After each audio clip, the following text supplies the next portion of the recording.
2018 की एक दोपहर नेपाल की शांत हवा में बस 1.5 किलोमीटर का रास्ता और 13 साल की मासूम निर्मला पंता अपनी दोस्त के घर जा रही थी। उसे क्या पता था कि ये छोटा सा सफर उसकी जिंदगी का आखिरी सफर बन जाएगा। उस दिन जो हुआ वो सिर्फ एक लड़की का रेप या मर्डर नहीं था, वो पूरे नेपाल की आत्मा को झकझोर देने वाला सच था। ये कहानी सिर्फ एक अपराध की नहीं है, बल्कि उस सिस्टम की है जो सुन सकता है पर सुनना नहीं चाहता था। 7 साल बीत गए, लेकिन सवाल अब भी वही है, जब सच सामने है तो इंसाफ इतना दूर क्यों है। आज की कहानी निर्मला पंता की कहानी है। नेपाल, जिसे दुनिया की छत कहा जाता है, जहां पहाड़ मजबूत हैं लेकिन इंसाफ की नींव कमजोर, वहीं रहती थी 13 साल की निर्मला, सरस्वती सेकेंडरी स्कूल की 9th क्लास की स्टूडेंट। घर में माँ दुर्गा देवी, बड़ी बहन मनीषा और छोटी सरस्वती के साथ वो अपनी छोटी सी दुनिया में खुश थी। पिता ने सिर्फ बेटा न होने के कारण उन्हें सालों पहले छोड़ दिया था, लेकिन दुर्गा देवी ने हार नहीं मानी। उन्होंने अपनी तीनों बेटियों को माँ और पिता दोनों का प्यार दिया। दिन में पानी पूरी का ठेला चलाना और रात को भारत का बॉर्डर पार करके उत्तराखंड जाकर स्मगलिंग का सामान ढोना। सोचो कैसी माँ होगी वो, जो अपनी जान दांव पर लगाकर बस इतना चाहती थी कि उसकी बेटियां कुछ बन सकें। वो खुद टूटती रही, लेकिन अपनी बेटियों के सपने नहीं टूटने दिए। 26 जुलाई 2018 की सुबह दुर्गा देवी रोज की तरह काम पर निकली और निर्मला अपनी सहेली रोशनी बाम के घर होमवर्क करने गई। वो साइकिल से गई थी और उसकी दोस्त का घर बस आधा किलोमीटर दूर था।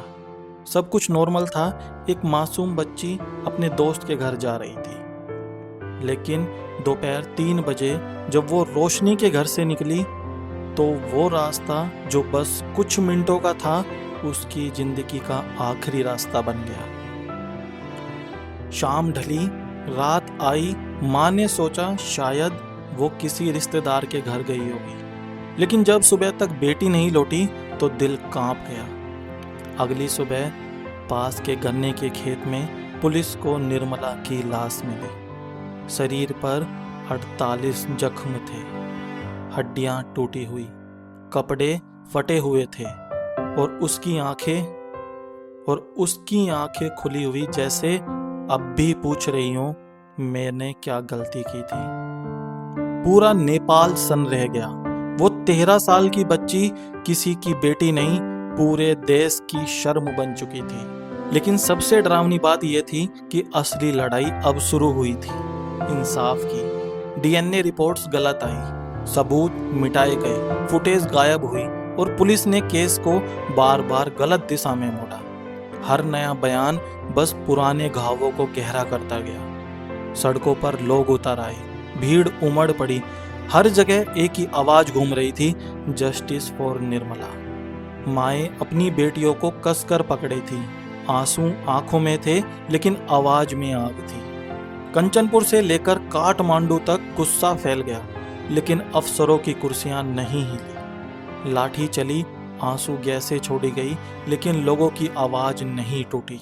दुर्गा देवी, वो माँ जिसकी गोद से उसकी पूरी दुनिया छीन ली गई, आज भी सड़क पर खड़ी है, हाथों में पोस्टर लिए, आंखों में आंसू और आवाज में हिम्मत लिए। वो आज भी कहती है, मुझे मेरी बेटी का इंसाफ चाहिए। 7 साल बीत चुके हैं, सरकारें बदली, चेहरे बदले, लेकिन जो नहीं बदला वो है निर्मला का दर्द और उस माँ की उम्मीद। आज भी नेपाल की हर माँ जब अपनी बेटी को स्कूल भेजती है तो उसके दिल में यही डर बैठा होता है, कहीं वो वापस ना आए। निर्मला की तस्वीर आज भी दीवारों पर टंगी है, मोमबत्तियों की लो में उसका नाम आज भी जलता है। और जब भी कोई बच्ची मुस्कुराती है, हवा जैसे कहती है, मैं हूं निर्मला, मैं अब भी इंसाफ मांग रही हूं। कभी कभी किसी एक की चुप्पी हजारों की चीखों को जन्म देती है। निर्मला पंता की कहानी सिर्फ नेपाल की नहीं, हर उस बेटी की आवाज है जो आसमान की तरफ देखती है और पूछती है, क्या इंसाफ सिर्फ किताबों में होता है? आपको ये कहानी कैसे लगी? हमें कमेंट्स में जरूर बताएं।